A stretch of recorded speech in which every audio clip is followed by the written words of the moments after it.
तीर्थ यात्रा में जब भी जाओ तो अश्वयान घोड़े तांगे के सहारे नहीं जाना चाहिए। जैसे वैष्णव देवी आप गए, आपका बड़ा मन है वैष्णव देवी जाने का, आपका मन है, आप गए, पहले तो आप ट्रेन से गए, जैसे कटरा तक आप ट्रेन से गए, उसके बाद में वहाँ से वहाँ विश्राम करते हैं, स्नान करके जब चढ़ाई चढ़ रहे होते हैं माता जी के मंदिर तक जब आपको जाना होता है तो आप अन्य साधन से आप जाने की कोशिश करते हैं। तीर्थ यात्रा जब भी जाओ तो पैदल जाने का जो फल मिलता है वो फल अन्य साधन से जाने से नहीं मिलता। इसलिए आप हो सके तो पैदल चलें। यदि आप पैदल चलते हैं तो तीर्थ यात्रा के 4 गुना फल आपको मिलता है। पैदल अगर आप चल सकते हैं तो 4 गुना फल आपको प्राप्त होता है।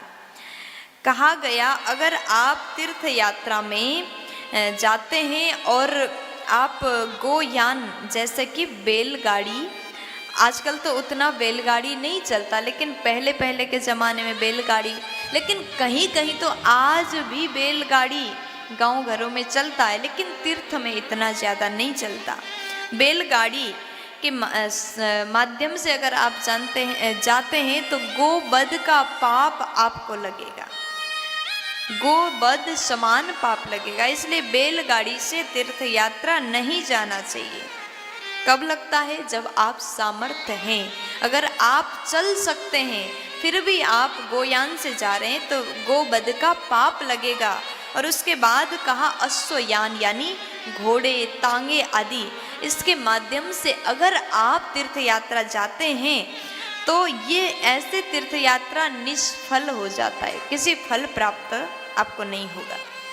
और नरयान, नरयान यानी जो इंसान द्वारा चलाया जाता है, पालकी रिक्शा आदि, आप अगर ऐसे नरयान से, रिक्शा के माध्यम से, पालकी के माध्यम से और बाइक के माध्यम से जाते हैं, 4 व्हीलर के माध्यम से अगर आप जाते हैं तो उसका फल आपको आधा मिलेगा। समझ में आया? अगर आप 4 व्हीलर के माध्यम से जाते हैं तो उसका फल आधा मिलता है। जो साधन मनुष्य द्वारा चलाया जाता है, नरयान जिसे कहते हैं, ऐसे साधनों से जाते हो तो आधा फल मिलेगा। और सबसे ज़्यादा फल कब मिलता है? अगर आप पैदल जाते हैं तो। पैदल जाने से तीर्थ यात्रा का जो फल मिलता है वो तो मिलता ही है, उससे 4 गुना फल आपको मिलेगा। फिर तो आनंद हो जाएगा, जीवन में किसी चीज़ की कमी नहीं होगी। और उसके बाद मैंने पहले भी आपसे निवेदन किया, जैसे कटरा जाते हैं, वैष्णव देवी जा रहे हैं, कटरा जाते हैं, वृंदावन आ रहे हैं, मथुरा आ गए, वृंदावन आ गए, और यहाँ आकर के वृंदावन में रुक करके जो बांके बिहारी जी के मंदिर जाते हैं, आप हो सके तो पैदल जाने की कोशिश करें, नहीं हो सके तो रिक्शा से जाएं, फल आधा मिलेगा लेकिन फल तो मिलेगा। और परिक्रमा जब आप ब्रज की परिक्रमा करते हैं तो बिना चप्पल के, बांके बिहारी मंदिर जा रहे हैं तो आप बहुत दूर ठहरे हैं, रिक्शा के बिना आप नहीं जा पाओगे, संभव नहीं होता उतना पैदल। जब आप आते नए नए होते, इतना रास्ता का ज्ञान भी नहीं होता। लेकिन परिक्रमा जब आप करते हैं ना तो खाली पैर बिना साधन के पैदल ही करें।